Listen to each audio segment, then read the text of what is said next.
ඔයාලට කියලා දෙන්නද ඒ පාවිච්චි කරලා පිටු 10ක 20ක විතර පොතක් ලියලා දෙන්න. සිංහලෙන්. හරි. එහෙනම් මේ වීඩියෝ එක මුල ඉඳන් අගටම බලන්න. ඒ වගේම තමයි ලයික් එකක්, කමෙන්ට් එකක්, ෂෙයාර් එකක් දාන්න අමතක කරන්න එපා. ප්ලීස් ඒක කරන්න. නැත්නම් අපරාධනේ මේ වීඩියෝ නිකන් රීච් වෙන්නෙත් නැහැ නේද?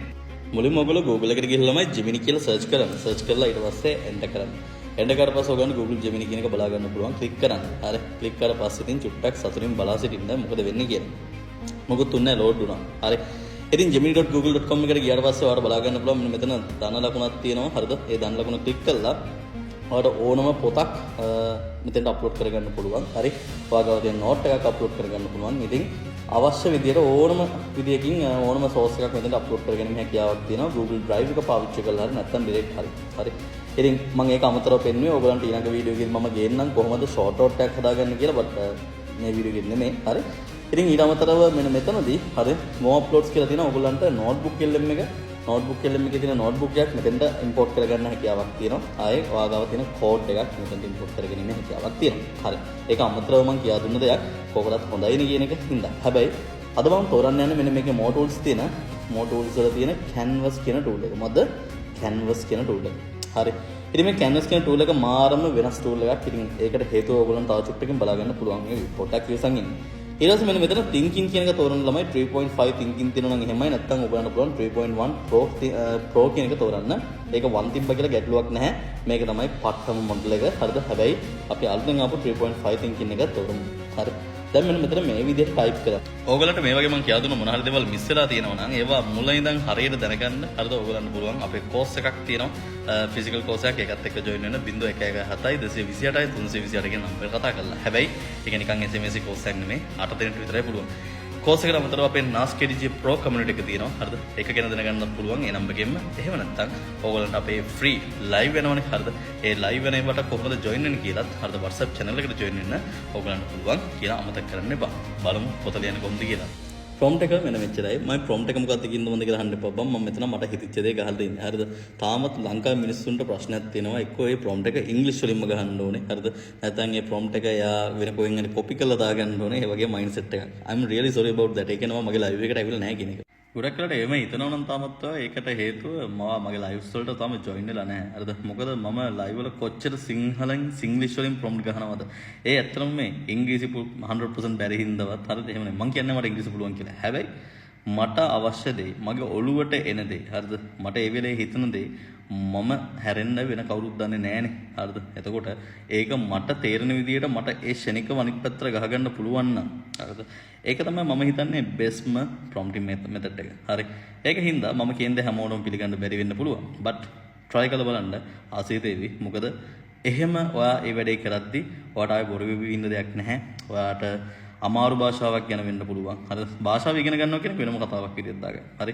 අමාරු භාෂාවක් ගැන බොරු වෙන්න ඕනේ නැහැ. ඔයා දන්නේ වචන ගැන බොරු වෙන්න ඕනේ නැහැ. ඔයාට පුළුවන් ඔයා දන්න සිංහලෙන් සිංග්ලිෂ් වලින් මේ prompt එක ගහලා දාන්න. just try it. අඩු ගානේ මම දන්නවා මේ මිනිස්සු ලංකාවේ හරිද? ගොඩක් මිනිස්සු ඒකටවත් try එකක් දෙන්නේ නැහැ. හරිද? මේ වීඩියෝ එකේ මම කොච්චර මේ ගැන කිව්වත් සමහරට මම කියවනවා වැඩි කියලා ගොඩක් කට්ටිය කියා. අපි හැබැයි ඒකටවත් try එකක් දෙන්නේ නැති තරම්. මොකද මම ඇත්තටම experience එකෙන් මම දැකලා තියෙනවා. උදාහරණයක් මගේ මේ කියන්නේ මම S2 මම දැකලා තියෙනවා. ඒ දේ මේ දැන් කියනවා බට් අඩු ගන්න try එකක්වත් දෙන්නේ නැති මිනිස්සු ඇති වෙනකම් මගේ ගාව මං ඉඳලා තියෙනවා. කිසි මොකක්ද අපි කියන්නේ අර කියන්න ඕන එක හිතලා කියන්න ඕනේ නැහැ. ඇති වෙනකම් practically දැකලා තියෙනවා. මචං මට පිටු 20ක වගේ ෆුල් බුක් එකක් ලියලා දෙන්න ලැටෙක්ස් පාවිච්චි කළා. මෙතන ඔයා මතක තියාගන්න ඕන වචන තමයි ලැටෙක්ස් කියන්නේ. හරිද? ඉතින් ඒක පාවිච්චි කළා මනස සහ තාක්ෂණය ගැන ලස්සන මාතෘකාවක් එක්ක පොත ලියලා දෙන්න. හරි. ඕත විදිහට එන්න ඕනේ මම ඕනේ මගේ නම වගේ දැම්මත් අවුල නැහැ. KD ජයකොඩි අනිවාර්යෙන් print කරන්න පුළුවන් විදිහේ settings වලට print කරන්න පුළුවන් විදිහේ settings වලින් හදන්න කියලා කියන්නේ.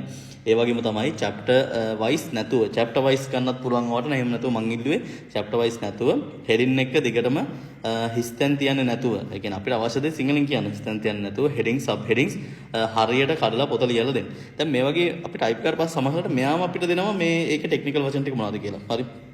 ඊළඟ පාර අපිට එහෙම කරන්න ඕනේ නැහැ. දැන් මේ prompt එක බලලා ඔයගොල්ලෝ හිතනවා මම මුගුණෙක් කියලා අවුලක් නැහැ. හිතන්න එකම දේ මම මේ කියා දෙන්න ඕන මනුස්සයට තේරෙන විදිහට මිසක් තේරෙන්නේ නැති විදිහට නෙමෙයි කියලා මම තාමත් විශ්වාස කරනවා. ඔයගලන්ටත් කමෙන්ට් එකක් දාගෙන යන්න පුළුවන්.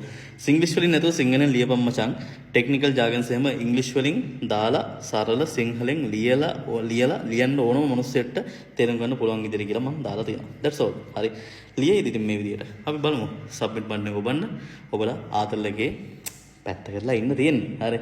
එයා ලියාවි. ඔයාලා තියෙන බලන් ඉන්න විතර. හැබැයි නිකන් ලියන්නේ නැහැ. එයා ස්කෝප් එක ඩිෆයින් කරගන්නවා. ඊට පස්සේ ලැටෙක්ස් මොනවද තියෙන දේවල් ටික මොනවද කියන මොන්ද කියලා බලනවා. හරිද? වැලිඩේටින් ෆොන්ට් කම්ප්ලයන්ස් හරිද? අරෝගයි මේකයි කියන මොන්ද කියලා. ඉතින් මේ ලැටෙක්ස් වලින් සිංහල පාවිච්චි කරලා පොතක් ලියනවා කියන එක ඇත්තටම හිතන් තරම් ලේසි නෑ. මුලින්ම ඒ කාලේ ඕවර්ලීෆ් පාවිච්චි කරාම ඕවර්ලීෆ් කියලා සයිට් එකක් තියෙනවා ගිහලා බලන්න.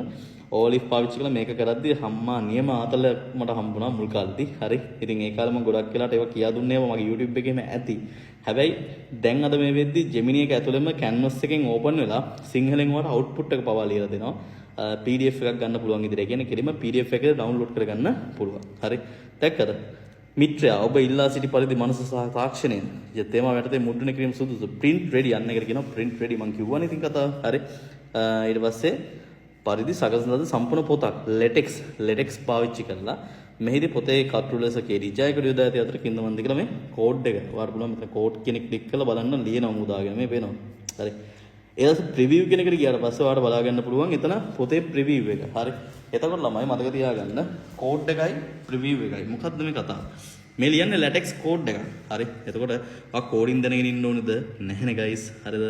ඔයාට කෝඩ් එක latex කෝඩ් එක ලස්සනට ලියනවා. මේ latex කියන්නේ මොකක්ද කින්දමන්ද කියලා පොඩ්ඩක් ඕන අමතරව හොයලා බලන්න. නැත්තම් දන්නේ නැත්තම් කියන්න මම කියා දෙන්න. හරි. හැබැයි මේ Gemini එකෙන් මොවට අහගන්න පුළුවන්. මචං මේ latex කියලා එකක් ඉගෙනනවා මොකක්ද බං ඔය? හරිද කින්දමන්ද කියලා. හරි. anyways මේ විදිහට දැන් කෝඩ් එක ලියලා ඉවරයි. දැන් අපිට තියෙන්නේ ආතල් එකේ ක්ලික් කරලා බලන්න ප්‍රිවිව් එක. හරි. ප්‍රිවිව් කෙනෙක් ක්ලික් කරා. දැන් ඉතින් ලෝඩ් වෙනකන් යමු ડોකියුමන්ට් එක. මොන හරි එරර් එකක් තිබ්බොත් මෙයා එරර් එකත් සම්පූර්ණයෙන් විසඳනවා බං. හරි.